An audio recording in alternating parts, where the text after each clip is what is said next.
Hello বন্ধুরা, welcome back to our channel king my লাইফস্টাইলের নতুন একটা ভিডিওতে তোমাদের অনেক অনেক ওয়েলকাম এন্ড ভালোবাসা। তোমরা সবাই কেমন আছো? আশা করছি তোমরা সবাই খুব ভালো আছো, আর আমরা তো কেমন আছি তোমরা সবাই জানো। তো এই দেখো ফ্রেন্ডস, আমরা এখন শিয়ালদায় চলে এসেছি। আর শিয়ালদায় এসেছি কেন তোমরা তো সবাই জানো, আগের ভিডিওতে তোমাদেরকে বলেছি যে আমরা তারাপীঠ যাচ্ছি ভাইয়ের নামে পুজো দিতে।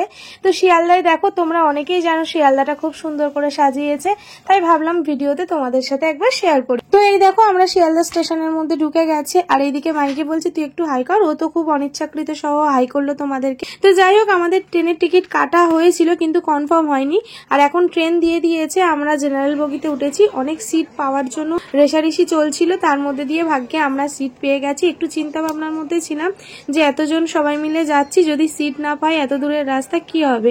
তো এই দিক থেকে বোন দেখো হাই করছে তোমাদেরকে, বোন, মাহি আর এইদিকে দিদির ছেলে সব একসাথে বসেছে, আর আমি এই দিকটা একা বসেছি।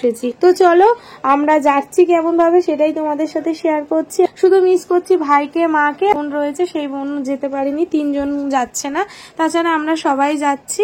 তো সেই কারণে একটু কষ্ট হচ্ছিল। তো ভাই মা ওইদিকে সব ভিডিও কলে কথা বলছিল, তাই তোমাদেরকে দেখালাম। মা বলছে সাবধানে যাস তোরা। ভাই তো কান্নাকাটি করছিল যাবে বলে। তো ভাই সুস্থ হলে আমরা সবাই আবার যাব। আর এইদিকে দেখো, তোমাদের সাথে কথা বলতে বলতে ট্রেন ছেড়ে দিয়েছে, মায়ের কাছে যাচ্ছি, আনন্দ হচ্ছে। আর একদিকে আমার মা ভাইকে রেখে আমরা যাচ্ছি, এদিকে মনটাও এইদিকে পড়ে রয়েছে যে কখন কি প্রবলেম হয় না হয়, সেই জন্য তো খুব চিন্তা হচ্ছে। এদিকে দেখো, তোমাদের সাথে কথা বলতে বলতে ট্রেন ছেড়ে বেরিয়ে গেল শিয়ালদা স্টেশন থেকে, আর এখন আমরা চলে এসেছি দক্ষিণেশ্বরের ব্রিজের উপরে। তো দেখা যাক, যদি মায়ের মন্দিরটা একটু দেখতে পাই তাই তোমাদেরকেও দেখাবো।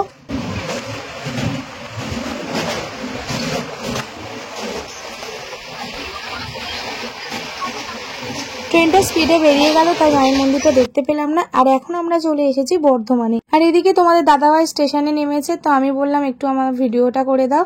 তো তোমাদের দাদাভাই নেমে ভিডিওটা করে দিচ্ছিল, বলছিল দেখো তোমাদের দিদিভাই এখানে বসে আছে। আমি এইদিকে 1 সিটে বসেছিলাম, আর ওইদিকে সবাই বোনেরা আর দিদিরা বসেছিল।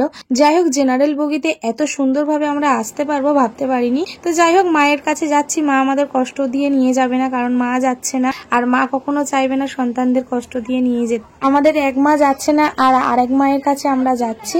তো মাকে মনে মনে একটা কথাই বলেছিলাম যে মা, আমার মা যাচ্ছে না, তো আমরা সবাই যাচ্ছি।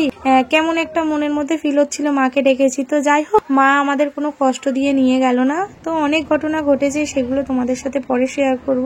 যাই হোক, মায়ের কাছেই চলে আসলাম, এখন বোলপুর ছাড়িয়ে বেরিয়ে যাচ্ছে ট্রেন। তোমরা দেখতে থাকো আর আমাদের সাথে থেকো, পাশে থেকো। তো চলো ব্লগটা কন্টিনিউ দেখতে থাকো।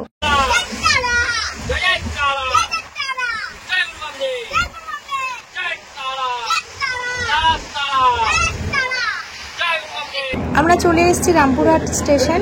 তো এখন ট্রেন থেকে নামলাম সবে মাত্র, আর এখন দেখো কি অন্ধকার, এখন বাজে রাত্রি 2:30।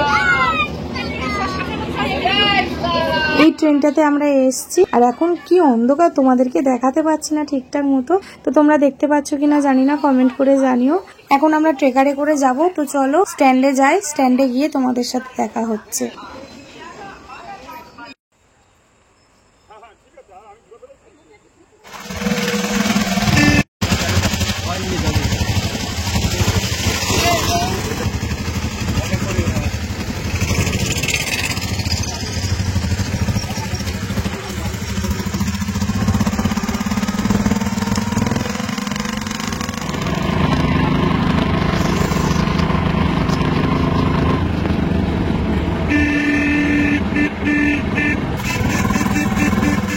তো এই দেখো বন্ধুরা, মায়ের মন্দিরের চূড়াটা দেখা যাচ্ছে, তোমরা দেখতেই পাচ্ছ। তো আমরা চলে এসেছি মায়ের মন্দিরের গেট, দেখো। তো চলো আমরা এখন হোটেলটা নিয়ে তোমাদের সাথে পরে কথা হচ্ছে।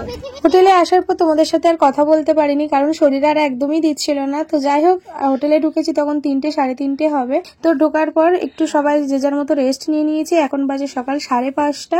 এখন উঠলাম, কারণ 1 ঘন্টা সবাই একটু ঘুমিয়ে নিয়েছি। একটু রেস্ট না নিলে শরীরটা পারমিট করারও ব্যাপার আছে।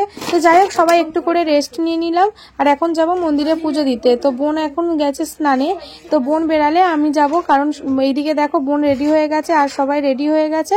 তো চলো তোমরা ব্লগটা কন্টিনিউ দেখতে থাকো, আর রেডি হয়ে তোমাদের সাথে কথা বলছি। তো দেখো এখন চলে এসেছি মায়ের মন্দিরে। তো মায়ের মন্দিরটা এখন বেশ ফাঁকাই আছে, আজকে সোমবার ছিল।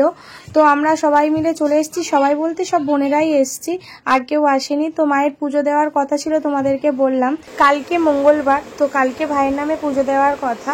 তো সেই ক্ষেত্রে আজকে পুজোটা দিলাম না, কালকে একেবারে মঙ্গলবার দিন পুজো দেব। তো কালকের ভালো দিন আছে, জ্যৈষ্ঠ মাসের লাস্ট মঙ্গলবার, আমরা সেটা জানতাম না, তো পুজো দিতে গিয়েই আমরা জানতে পেরেছি। তো এখন দেখো মায়ের মন্দিরটা তোমাদেরকে দেখাচ্ছি, মায়ের মন্দিরটা দেখো, তোমরা দর্শন করো মাকে। কিন্তু এত দূর থেকে তোমরা মাকে দেখতে পাবে কিনা জানি না, কিন্তু আমরা পুরো স্পষ্ট মাকে দেখতে পাচ্ছি। যাই হোক, আমরা এখন চাতালে বসে রয়েছি, মায়ের মন্দিরের সামনে যে চাতালটা রয়েছে বসার জন্য, তো সেখানে আমরা সবাই বসে রয়েছি। আর তারাপীঠে এই সময়টা প্রচন্ড গরম, কিন্তু যাই হোক মায়ের কাছে এসছি পুরো ঠান্ডা। তো যাই হোক, এখন আমরা মায়ের কাছে যাচ্ছি, মিরাক্কেল একটা হয়েছে, তো সেটা সবকিছুই তোমাদের বাড়িতে গিয়ে শেয়ার করবো।